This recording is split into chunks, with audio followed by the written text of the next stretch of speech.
Hi guys, Ben here for 100M Man, and this morning I'm going to talk about accountability. Now, I have an incredibly low tolerance in my coaching practice for people that don't necessarily follow through with what they commit to doing, because of two things. Firstly, they're paying me, they're paying their other coaches, the experts within their field, to go in, give them advice and guidance to improve self.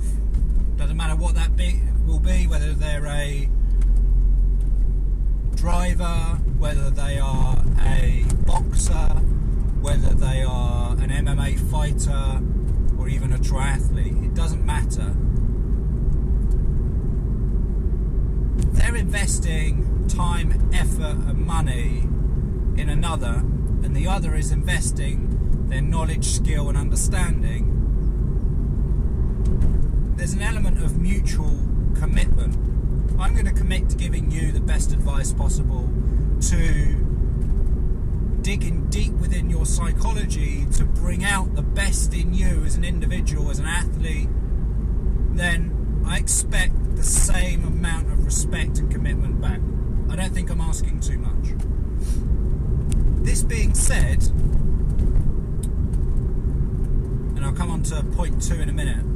This being said, it's important that we're accountable in other aspects of our life as well, because through choice, through our own actions, behaviours, emotions, whatever stuff you want to call it, through us being there and committing to something, whether positive or negative, we've got ourselves into situations.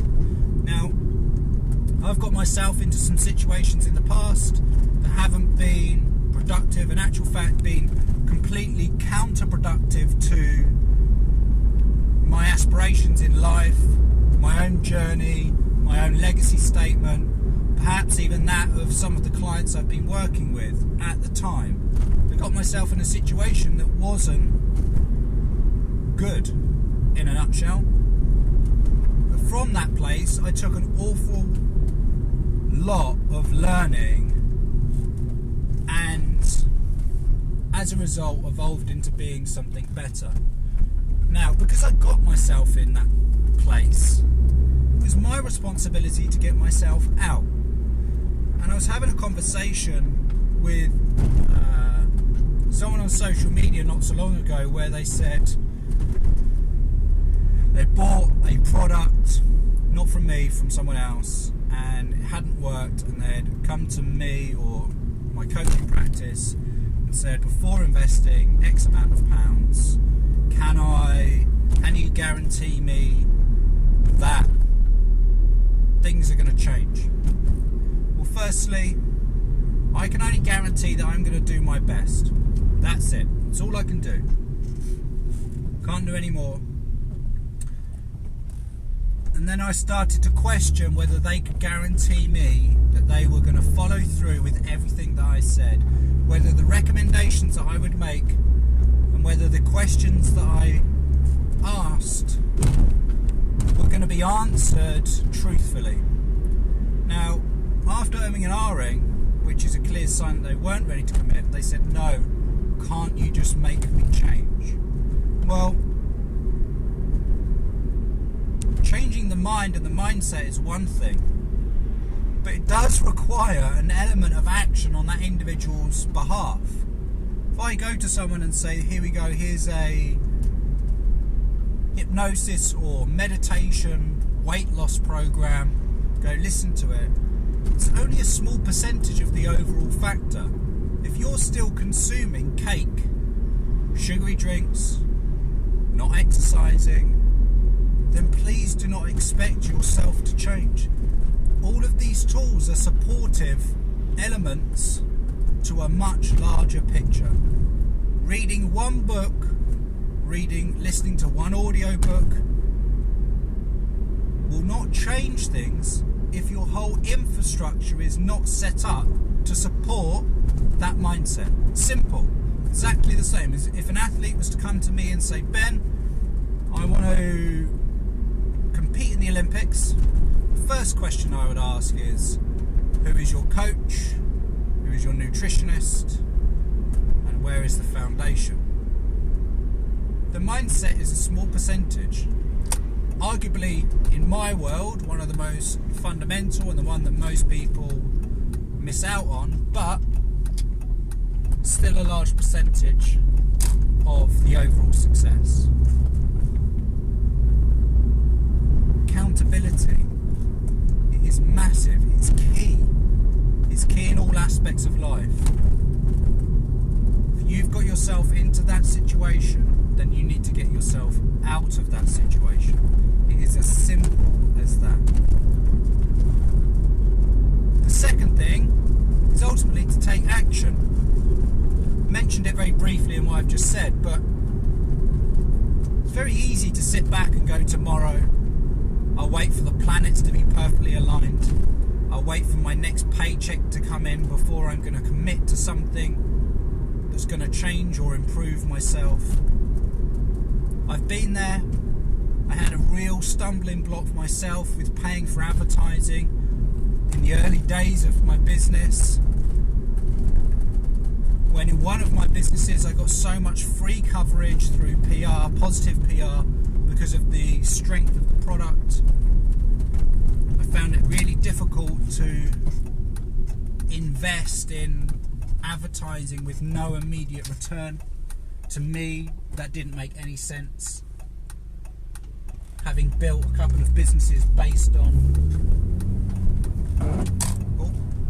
no advertising budget. So I had my own blockages, and I think we all have those, but it's taking the advice of those experts, trusting that they know what they're talking about because they have a good track record, and then making that investment. Now my budget is quite significant in my marketing. I still get masses. In actual fact, the majority, I would say, of my coverage is done via the likes of Amazon and iTunes, featuring my products, which is good. Very fortunate to have reached that place within my career. But we all have our stumbling blocks, we all have our blockages. And until I committed and made that choice, or made the choice to spend that money and take the action that was required,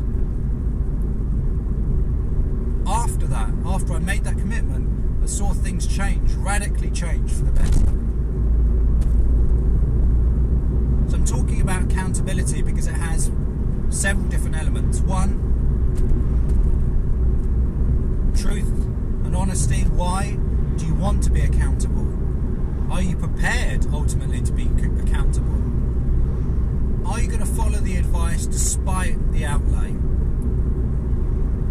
If you pay £10,000 for a coach over a 3-6 month period, that investment, are you going to follow through with it? So what are you prepared to do with it? What's the coach prepared to do for it? Are they going to be prepared to give you what you want? Deliver on what they promise they will? There's an element of accountability there. Are you going to take the action needed despite those inner restrictions? Now, just a quick one on the inner restrictions. I talk a lot in my practice and my material about challenges being something that we need to acknowledge because of any resistance there is an indication that perhaps things aren't perfectly aligned to your legacy statement and where you're going. That's very true. But also there are certain inherited restrictions and limitations that you need to acknowledge based on past beliefs, not based on future journey. So that's it for this morning. I hope that helps. If it does, please leave a comment in the link below. Head over to the website 100mman.com, sign up to our newsletter, and you'll unlock a load of useful resources. For now, peace out, be safe.